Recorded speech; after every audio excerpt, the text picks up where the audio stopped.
ধূপগুড়িতে আবারও স্থানীয় বাসিন্দারা আটকে দিলেন রাস্তার কাজ। তাদের অভিযোগ, নিম্নমানের কাজ হচ্ছে। এই রাস্তার কাজে যে সামগ্রী ব্যবহার করা হচ্ছে, রাস্তার পিচ তৈরি করার যে পাথর, সেই পাথর সম্পূর্ণটাই নিম্নমানের এবং রাস্তা তৈরি করার যে একটা সার্কুলার একটা বোর্ড, সেই বোর্ড পর্যন্ত রাস্তার পাশে লাগানো নেই। এই সম্পূর্ণ বিষয়ের উপরে স্থানীয় বাসিন্দারা ক্ষিপ্ত হয়ে রাস্তার কাজ আটকে দিলেন।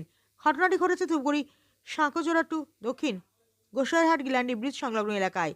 এই রাস্তাটি ধূপগুড়ি থেকে ছালটিয়াহাট পর্যন্ত বিস্তৃত। প্রচুর জনসাধারণ প্রতিদিন এই রাস্তা দিয়ে চলাফেরা করে। এই জনসাধারণের অভিযোগ, 2 থেকে 3 দিন ধরে কাজ চলছে এই রাস্তার, কিন্তু রাস্তার কাজ উন্নত মানের হচ্ছে না।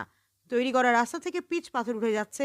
এই পরিস্থিতিতে এই রাস্তা কতদিন ঠিক থাকবে সেই নিয়ে প্রশ্ন তুলছে জনসাধারণ। তবে এই নিম্নমানের রাস্তার কাজ নিয়ে এলাকায় জনসাধারণের মধ্যে ক্ষোভের সৃষ্টি হয়েছে। কাজ ভালো হয়নি। কাজ ভালো হয়।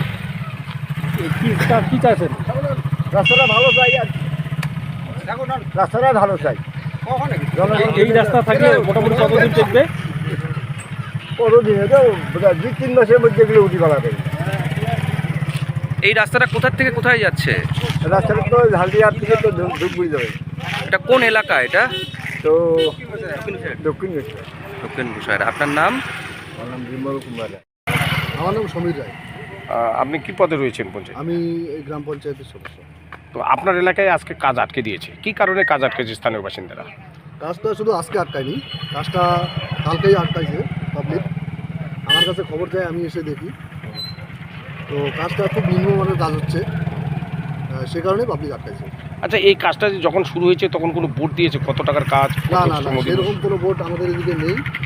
আর আমরা যেটা দেখতে পাচ্ছি, জনগণের যেটা দাবি বা আমরাও নিজেই স্বচক্ষে দেখলাম, রাস্তা খুব নিম্নমানের কাজ হচ্ছে, তাই জনগণ, গ্রামের মানুষ কাজটা আটকে দিচ্ছে। কি চাচ্ছে স্থানীয় বাসিন্দারা? দেখুন, কালকে আমি যখন আসি তখন যারা এই রাস্তার কাজে সঙ্গে যুক্ত, ম্যানেজার থেকে শুরু করে তাদের স্টাফ, ঠিকাদারের যে স্টাফ আছে, তারাও কালকে স্বীকার করে নিয়েছে যে হ্যাঁ, প্রথম দিন কাজটা শুরুতে একটু ভুল হয়ে গেছে, তো সেটা আমরা রিপেয়ারিং করে দেব। কিন্তু বাস এতটুকুই। কিন্তু আজকে আবার নতুন করে যখন কাজ শুরু করলো, তারা ওই সেম একইভাবে কাজ করে যাচ্ছে, তাই জনগণ ক্ষিপ্ত হয়ে আজকে কাজ বন্ধ করে দিয়েছে। কি চাচ্ছেন আপনি একজন প্রশাসক? দেখুন, আমরা উন্নয়নের পক্ষে, আমরা উন্নয়নের বিপক্ষে নই, কিন্তু আমরা দুর্নীতির বিপক্ষে। যেভাবে দুর্নীতি হচ্ছে, এই দুর্নীতির আমরা বিপক্ষে। আমরা সঠিক কাজ চাই। ঠিকাদার কোথাকার? আমি শুনেছি ময়নাগুড়ির, সেটা আমি কত টাকার কাজ এটা? সেটা আমার জানা নেই। ছেটুল সেগুলো অঞ্চল আমাদের যায়নি, আমরা কিচ্ছু জানি না। আমাদের অঞ্চলের পক্ষ থেকে প্রধান সাহেব এসে শিডিউলের দাবি করলো, আমরাও শিডিউলের দাবি করলাম। আমাদের গ্রাম পঞ্চায়েতে অবিলম্বে আজকে 1 কপি শিডিউলটা আমাদের যাতে দিয়ে আসে, সেটা দেখার পর আমরা কথা বলব। এটা জেলা পরিষদের কাজ? হ্যাঁ। কাজ কেন আটকে দিলেন আপনারা? রাস্তার যে একটা গুণগত যে একটা মানে রাস্তার কাজটা যাতে সঠিক এবং ভালোভাবে হয়, এটাই আমরা চাই। কেন এই রাস্তায় প্রতিদিন হচ্ছে হাজারো লোক যাওয়া আসা করে, ঠিক আছে? রাস্তা দেখতেই পারছেন রাস্তায় কী হয়ে যায়।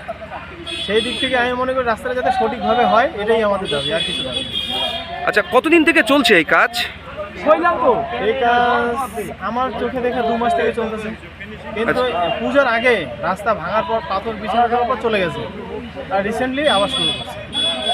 এখন আপনারা কি পদক্ষেপ নিচ্ছেন? এখানকার গ্রাম পঞ্চায়েত আছে, গ্রাম প্রতিনিধি আছে এবং গ্রামের যারা সমাজের লোক আছে, সবাই মিলে যেটা ডিমান্ড করবে সেটাই হওয়া উচিত। এবং রাস্তার কাজটা আমি এটাই চাই, আমার ব্যক্তিগত দিক থেকে রাস্তার কাজটা যাতে সঠিক হয়। হ্যাঁ, রাস্তার কোনো একটা কাজ করতে গেলে তার তো একটা বোর্ড দরকার। কত প্রকল্প কি হচ্ছে, সেই বোর্ড কি আছে?